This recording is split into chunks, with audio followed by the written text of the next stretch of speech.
Como é contracenar com o Sérgio como a mãe ou figura materna dele em vários projetos dentro e fora da tela? Bom, então, vamos falar do Sérgio, que eu sei que todo mundo tá doido pra saber do Olha aí, Sérgio. bonitinho. Vamos Olha apertar lá, a meu bochecha bebê!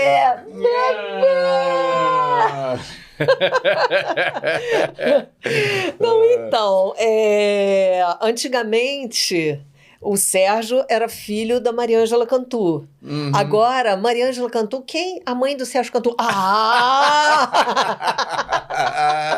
O feitiço virou contra o feiticeiro. Bom, o Sérgio é o seguinte, né? Como eu falei que o Paulo Pinheiro levou a gente lá na Herbert, né, para apresentar, dizer que a gente estava pronto. O Sérgio, na realidade, foi com 11 anos.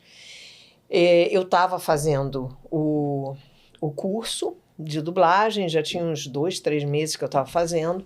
E aí o Sérgio sempre foi o CDF da turma. Uhum.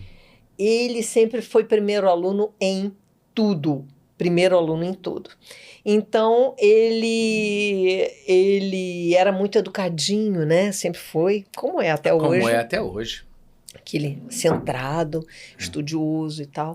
E aí ele falou, pô, mãe, posso ir com você ver o curso? Eu falei, Sérgio, eles não vão deixar você entrar. Não, por favor, deixa eu ir.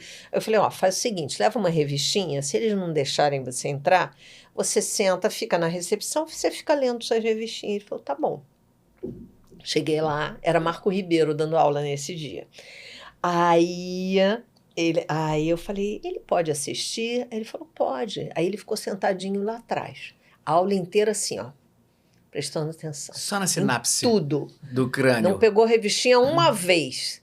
Nem sei quantas horas de aula era. E ele lá, só prestando atenção, prestando atenção. E a turma tinha 300 mulheres e 2 homens. Aí tudo bem. E aí o Marco Ribeiro, no final da aula, era uma cena com 3 homens, né? E aí ele chamou os 2 meninos, aí olhou, falou assim, Serginho, você quer fazer? Aí ele, quero. Aí ele foi. Ele era tão pequenininho que botaram cadeira, e ele em cima da cadeira. Ele ainda não tinha começado o zoom dele, né? Inclusive, nessa época, ele com aquele olhão, né, muito bonito. E aí eu coloquei foto dele na Globo também. E chamaram ele para fazer Sonho Meu. E foi muito doido, porque na época, foi em 92 isso. Uhum. Na época não tinha e-mail, não tinha nada disso, né? Então eles me ligaram, dizendo que queriam fazer o teste dele na segunda de tarde. Eu fui até o Jardim Botânico pegar o script, fiquei ensaiando com ele segunda à noite, na terça ele fez o teste, na quarta a gente estava assinando o contrato. Caramba! E ele entrou como, ia ser o filho do Jaime Periardi. E estava tudo certo, né, dele fazer, começou a receber salário, começou não sei o que, o nome dele começou a aparecer, lá não sei o que lá, só que foi a época em que ele começou a espichar.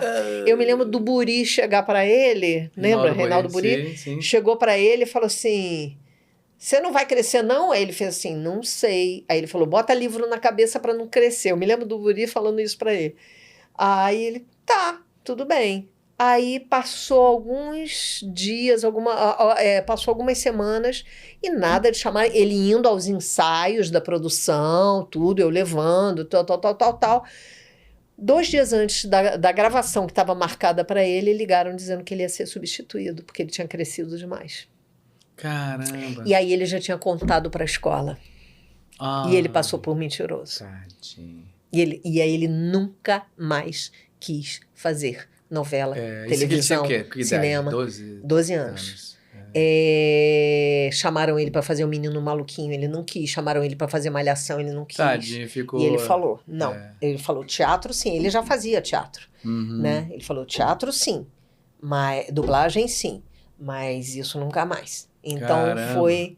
Bateu mas mesmo. ele era pequenininho e de repente deu essa esticada. E aí, voltando a esse dia do Marco Ribeiro, tá ele lá, aí passou a primeira vez, ele quieto olhando. Passou a segunda, os meninos ensaiaram e ele calado. Aí o Marco falou, gravando. E aí ele fez melhor do que a turma que já estava há 3 meses. Ficou todo mundo assim, olhando para a cara dele.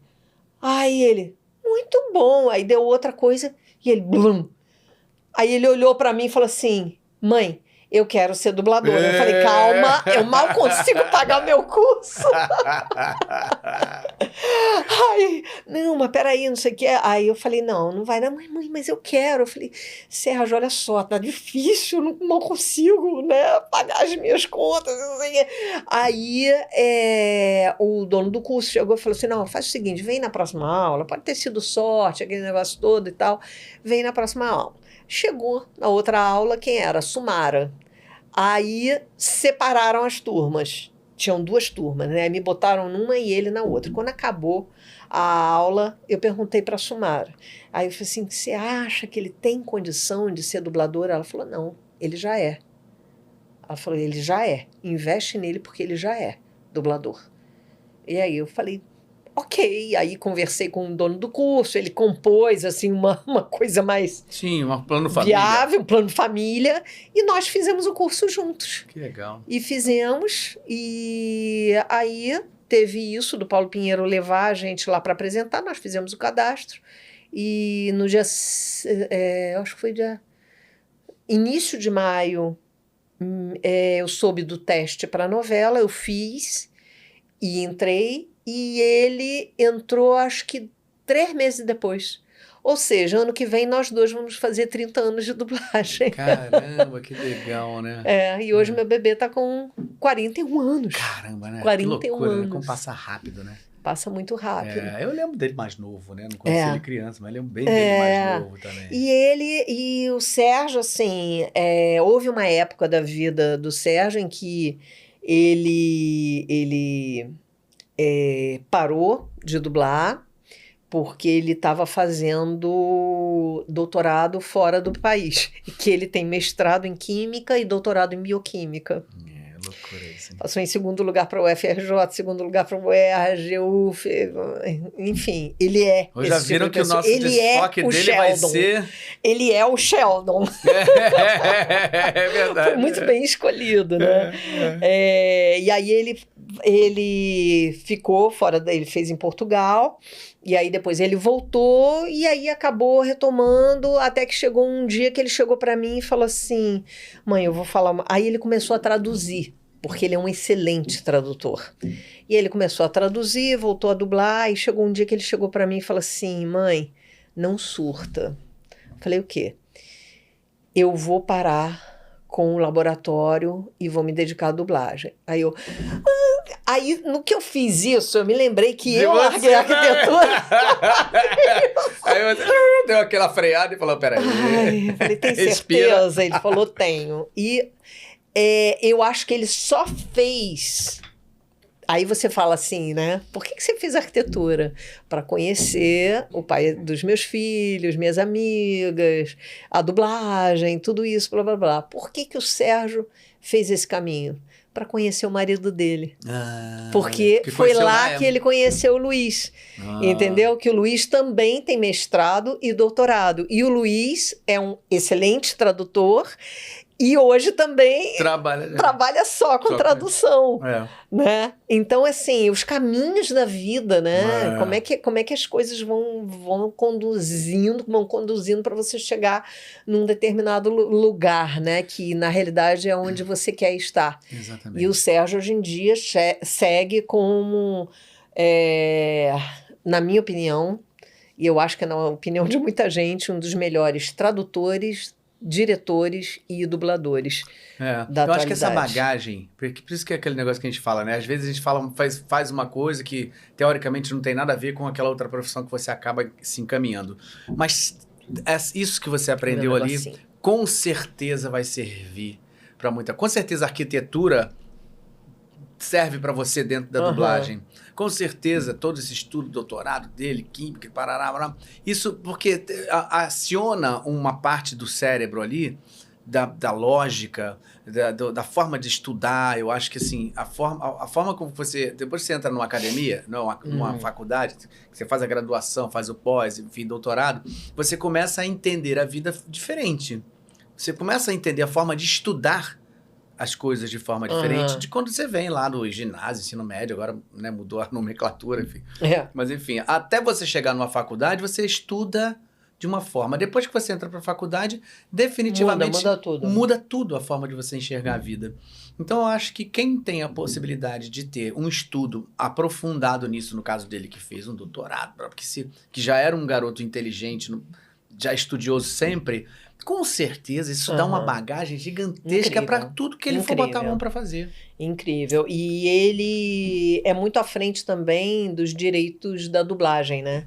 Ele está sempre à frente disso. E respondendo a pergunta, né, que até agora eu não respondi, de como é trabalhar com o Sérgio, né? Não só como a Tia May, ele fazendo o espetacular Homem-Aranha e eu a Sally Field, né? A Tia May, acabei de dublar a Sally Field em outro lugar, já dublei ela em outro lugar também. A mãe do Sheldon e o Sheldon, a Mary Cooper, né? Special, que eu fiz a mãe dele em Special. E tem um outro projeto, a Sally Field. E o mais engraçado é que a gente estava outro dia assistindo A Noviça Voadora, na série dos anos 60, que era ela. Aí eu fiquei pensando assim, gente, eu era pequena assistindo isso. Eu tô me imaginando, eu pequenininha, se alguém chegasse para mim e falasse assim, algum dia você vai fazer a voz dessa mulher. Eu ia falar, tá doido. É muito doido, né, isso? Ela era novinha, né? Novinha. Eu tenho essa sensação quando falo do Pato Donald. Pô, quando você é criança, que você vai imaginar que você vê o desenho e quando você for adulto, você vai fazer a voz do Pato Donald. Nunca, né? Doideira. E tem outro que vai sair agora. A gente já fez várias dobradinhas assim, sabe? Volta e meia eu chego lá e falo assim, adivinha quem tá fazendo seu filho? Sérgio. Que falta de originalidade. Mas tem um outro, essa é inédita. Não é tia, não é mãe. Sogra. Eu tô fazendo um projeto que eu não posso falar ainda, que ainda não foi lançado, né? Que a gente tem esse negócio de sigilo. A gente não pode falar nada que ainda não foi lançado. E em que eu faço a sogra dele, que é mãe do namorado dele. Olha né? Então é muito legal, muito legal. Caraca!